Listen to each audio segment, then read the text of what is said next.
One of my grad students came by the office and said, "Mr. Emmerich, my friends and I are working on a game."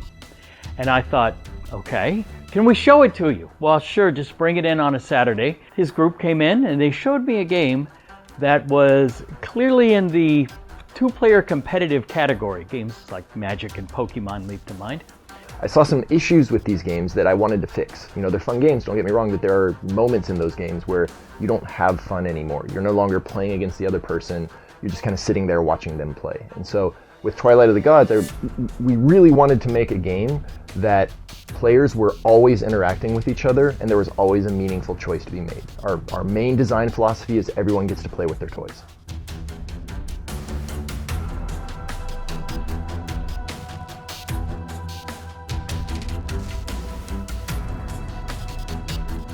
Twilight of the Gods is a game where you and your opponent are each playing as a deity from any of one of many pantheons that span the globe. We're starting with Mars, Hera, Enlil, who is a Mesopotamian god, and Reader of Portents, who is a Druidic goddess. The game itself is set in the 5th century AD. As the Roman Empire is collapsing, the pantheons around the world are kind of collapsing as well. It's the gods can sense the upcoming Dark Ages, and they know not all of them are going to survive.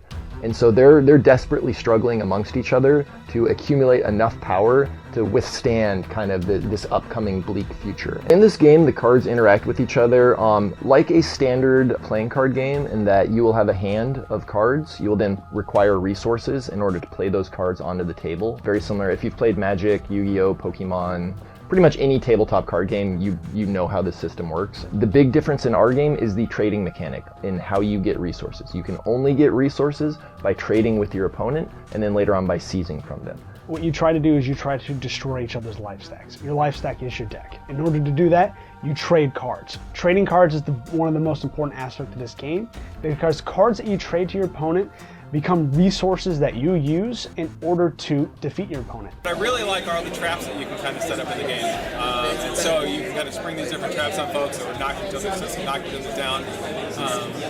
That's unique. I haven't seen that in any other game so far. The best part of the game, I think, is that it adds an element of subterfuge as you trade your power cards, your aspects of power. You set traps. Now, they might be little things that help you, they might be little things that harm them, they might be big things that harm them. But to be able to manifest those aspects and shove them up your opponent's deck, that is something. I think the most intriguing part was part of the manifestation stuff. So I used to play Yu-Gi-Oh! A lot, and I was a huge fan of that. So whenever you set traps, your opponent knew you were setting traps.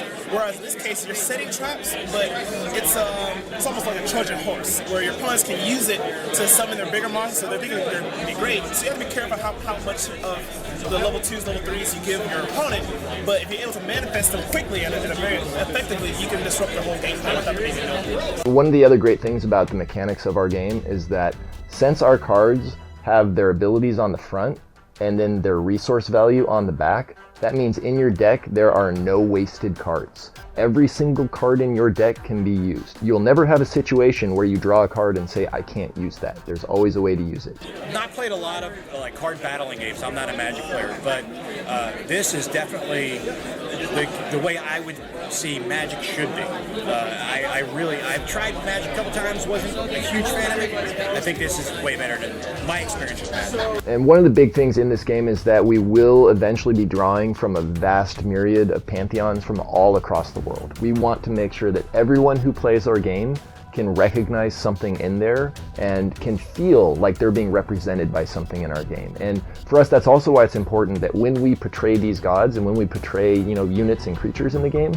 that they're respectful to the culture from which they're drawn from. This is a part of someone's heritage. To us, that is a big thing about this game, is making sure it's not just cultural appropriation. We're not just grabbing stuff for the sake of looking cool. This is almost a history lesson as you are having fun playing a game. I'm actually a big fan of mythology, so all of the different aspects of the gods and their mythos and the things of their creatures and their orientation of their powers and abilities, staying in line with that was really interesting. I want people who play our game to find something in there that they can identify with, that they can see themselves as, and the only way you can do that is if you include everyone in the world, because that's what we're drawing from. I would ask that you back this Kickstarter for my students who helped make this game, my students who helped test this game, and for the new friends I have made among their designers. The other reason why you'll want to back it is that if we can generate a lot of interest, we can make more games. Like we have, probably 5 years of expansions planned out already, but we need people to want to play them. I have seen all of the things they plan to do with it over time, and I believe this is a ride you're going to want to take with us. Would you play it again or recommend it? Absolutely. Get it. Thank you for backing the Kickstarter and supporting Twilight of the Gods. Without you, this would not be possible, so thank you. And for all of those of you who are taking a chance on us and investing a few dollars in your pledge, I want to send a very special and sincere thank you. I know this is a tough time of year, waiting for holiday bills to arrive, but it means a long future for this game project, for the series that will be Twilight of the Gods. So thank you for being there when we needed you. And shout out to my brother Greg and our other partner Justin, who were not here in the video, but were just as instrumental in being part of this. So thank you to them as well. And yes, please back her. Thanks, guys.